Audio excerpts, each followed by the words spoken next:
Bismillahirrahmanirrahim. Assalamualaikum warahmatullahi wabarakatuh. Selamat pagi anak-anakku sekalian. Semoga senantiasa kita dalam lindungan Allah Subhanahu wa taala dan semoga senantiasa kita mendapatkan atau dalam keadaan sehat walafiat.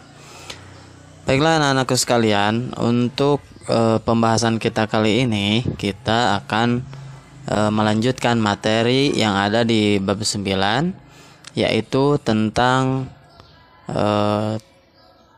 tata krama sopan dan tata krama santun dan malu. Di video sebelumnya kita sudah membahas tentang tata krama ya. Kemudian untuk video pembelajaran kali ini kita akan melanjutkan pembahasan, yaitu berkenaan dengan santun dan malu.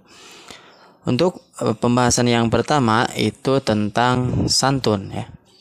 Apa yang maksud dengan santun? Santun adalah berkata lemah lembut serta bertingkah laku halus dengan baik.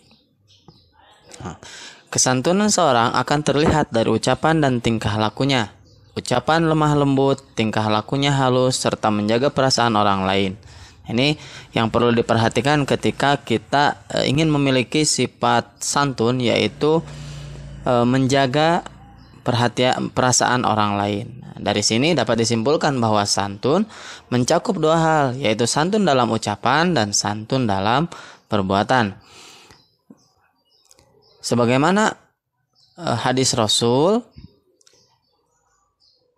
yang berbunyi, An Ibnu Abbasin an Nabi sallallahu alaihi wasallam qala lil asaji il asri inna fika khoslataini yuhibbuhumallahu al-hilmu wal haya. Yang artinya dari Ibnu Abbas radhiyallahu anhu bahwa Nabi Shallallahu alaihi wasallam bersabda kepada Al-Asy'ari, sesungguhnya dalam dirimu terdapat dua sikap yang dicintai oleh Allah, yaitu sifat santun dan malu.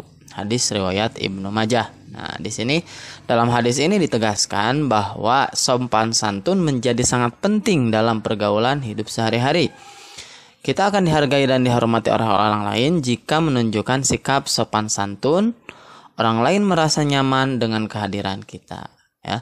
Karena Allah pun sangat mencintai orang yang memiliki sifat santun dan rasa malu. Kemudian selanjutnya dalam Quran surat Al-Baqarah ayat 200 ayat 83 Allah berfirman, A'udzubillahi minasyaitonir rajim. Bismillahirrahmanirrahim.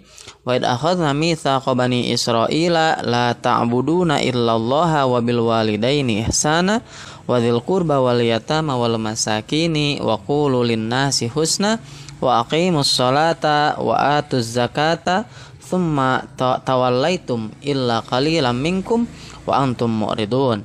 Yang artinya, dan ingatlah ketika kami mengambil janji dari Bani Israel, janganlah kamu menyembah selain Allah dan berbuat baiklah kepada kedua orang tua, kerabat, anak yatim dan orang-orang miskin, dan bertutur katalah dengan baik kepada manusia.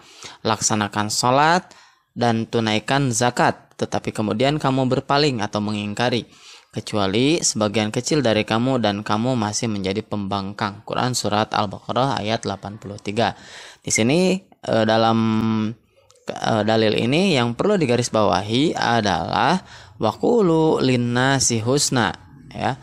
Waqulu linnasi husna yang artinya dan bertutur katalah terhadap manusia dengan perkataan yang baik. Nah, ini diantaranya dalil yang menegaskan bahwa santun dalam berucap atau santun dalam bertutur kata.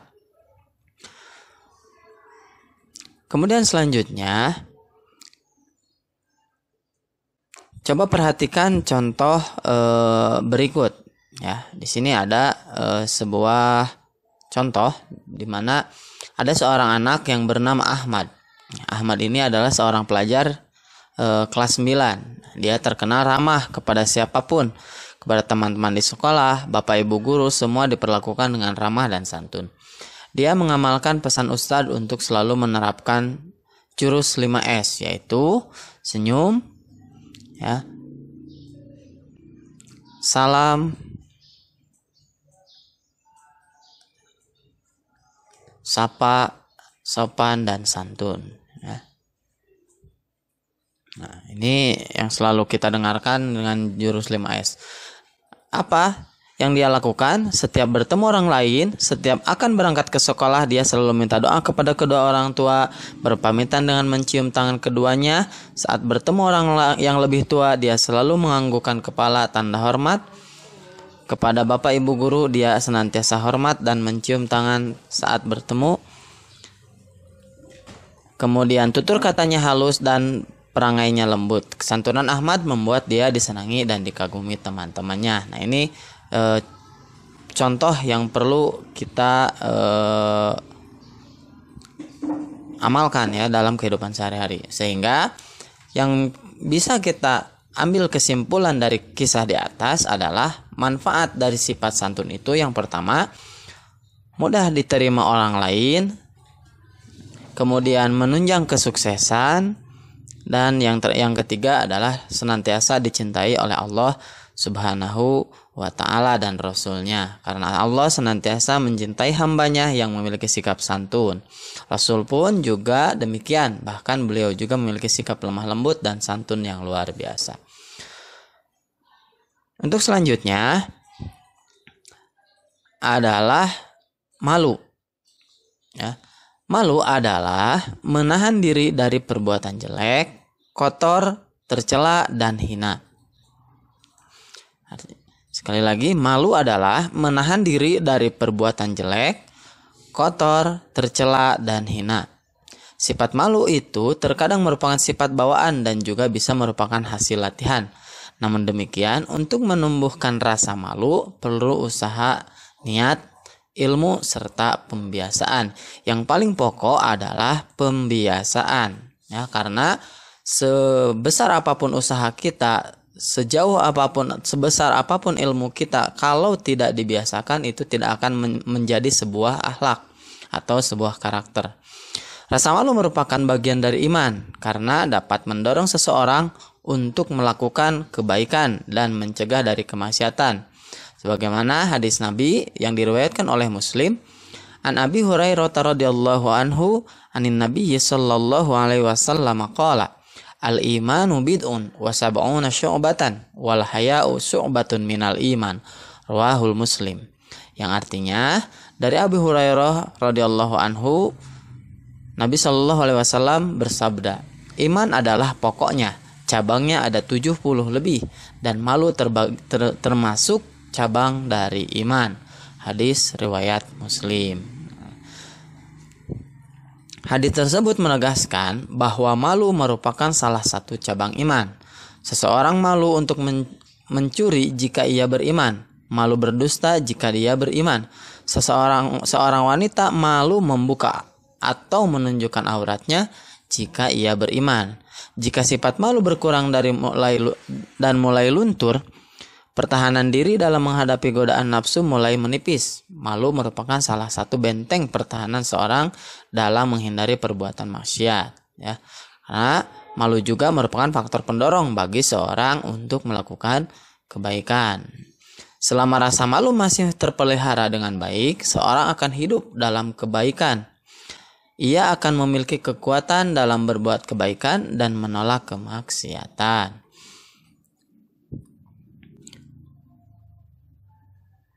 Perhatikan contoh sifat malu berikut. Sebagai seorang muslimah, Hidayati berpakaian rapih dan menutup aurat. Ia selalu berbusana muslimah jika pergi keluar rumah. Tidak hanya itu, Hidayati sering ditemani salah satu anggota keluarganya saat bepergian. Hal ini dilakukan untuk menghindari fitnah dan maksiat. Ia juga berusaha tidak keluar rumah pada malam hari kecuali keperluan yang sangat penting. Itu pun harus ditemani salah satu anggota keluarganya. Hal ini dilakukan untuk menjaga kehormatan dan harga dirinya. Lebih dari itu, ia malu dan takut kepada Allah Subhanahu wa ta'ala. Tidak hanya itu, Hidayati juga sangat berhati-hati ketika menggunakan foto dirinya di akun jejaring sosialnya seperti Facebook dan Twitter. Ia hanya mengunggah foto-foto dengan busana yang menutup auratnya. Nah, ini yang perlu diperhatikan ya. Seorang Hidayati yang dia berperilaku sudah memiliki perilaku rasa malu. Walaupun dimanapun dan kapanpun dia senantiasa menjaga rasa malu tersebut. Bahkan ketika dia berselancar di dunia maya ya. Ada beberapa manfaat dari sifat malu. Ya, di antaranya 1. Mencegah dari perbuatan tercela. Seorang yang memiliki sifat malu akan berusaha sekuat tenaga menghindari perbuatan tercela sebab ia takut kepada Allah Subhanahu wa taala. 2. Mendorong berbuat kebaikan. Rasa malu kepada Allah Subhanahu wa taala akan mendorong seseorang berbuat kebaikan sebab ia tahu bahwa setiap perbuatan manusia akan dibalas oleh Allah Subhanahu wa taala di akhirat kelak. Kemudian yang 3, mengantarkan seseorang menuju jalan yang diridhoi Allah Subhanahu wa taala. Orang-orang yang memiliki rasa malu akan senantiasa melaksanakan perintah Allah Subhanahu wa taala dan menjauhi larangannya. Jadi itu yang bisa kita bahas dalam video kali ini. Jadi dapat diambil kesimpulan bahwa setiap orang atau setiap dari diri kita harus senantiasa memiliki sifat santun, malu dengan disertai rasa takut atau rasa keimanan kepada Allah Subhanahu wa taala. Kenapa demikian? Karena malu adalah sebagian dari iman. Mungkin pembahasan kita pada kesempatan kali ini dicukupkan sekian. Untuk tugas selanjutnya adalah silahkan tulis di buku masing-masing yaitu tentang manfaat dari sifat santun bagi diri kamu sendiri ya. Kalau di sini dalam keterangan ini secara berkelompok, di sini silahkan membuat tugas secara pribadi manfaat sifat santun dan manfaat sifat malu bagi diri masing-masing.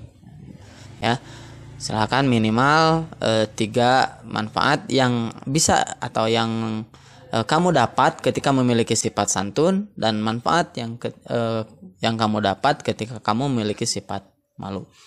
Mungkin demikian. Billahi taufiq wal hidayah. Akhirul kalam. Wassalamualaikum warahmatullahi wabarakatuh.